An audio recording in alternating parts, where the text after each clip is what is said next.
اللہ ایسا کریم ہے کہ وہ اس کے سامنے کوئی چلا جائے اور سوال کرے اور اللہ اس کو خالی ہاتھ لوٹا دے تو وہ اس سے بھی حیا فرماتا ہے۔ حدیث پاک کے الفاظ سننے، ان ربکم حیی کریم یستحیی من عبدہ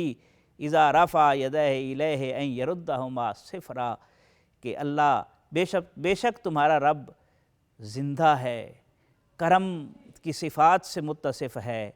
وہ اپنے بندے سے حیا فرماتا ہے جب اس کا بندہ اس کے سامنے دست سوال دراز کرتا ہے، اس بات سے کہ کہیں اس کے ہاتھوں کو خالی نہ لوٹا دیا جائے۔ اور پھر یہ بات بھی ذہن میں رہنی چاہیے کہ جس طرح وہ کریم ہے، وہ چاہتا ہے کہ ان کے بندوں کے ساتھ بھی،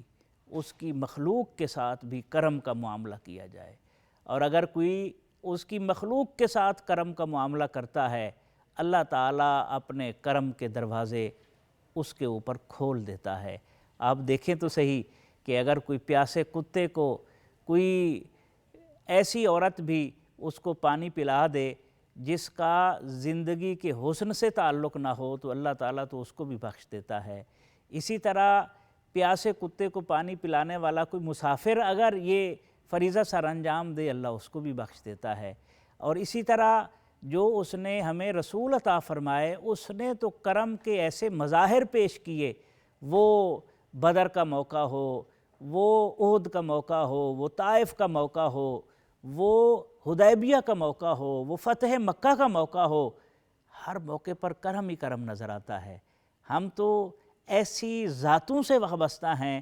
کہ رب کی طرف منسوب ہیں تو وہ بھی کریم، اور اس کے رسول کی طرف منسوب ہیں تو وہ بھی کریم، اور وہ چاہتا ہے کہ یہ کرم کے سلسلے کو عام کیا جائے اور اللہ کا کرم اس کی مخلوق تک پہنچے۔ اور یہ حدیث پاک تو بڑی روح پرور ہے، جس میں حضور علیہ السلام نے ارشاد فرمایا،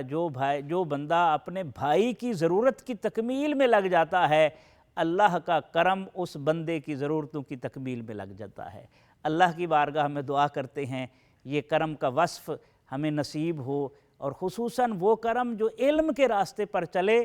انسان، تو یہ کرم پھر دوبالا ہو جاتا ہے، اور وہ فرماتا ہے اقرا وربک الاکرم، پڑھیے آپ کا رب تو سب کریموں سے بڑا کریم ہے۔ اللہ اس کرم کا حظ وافر ہمیں عطا فرمائے، اور اس کرم کو حاصل کرنے کے لیے جو علم کے راستے اس نے ہمیں عطا فرمائے ہیں، ان پر چلنے اور ان سے نور کشید کرنے کی توفیق عطا فرمائے۔ آمین۔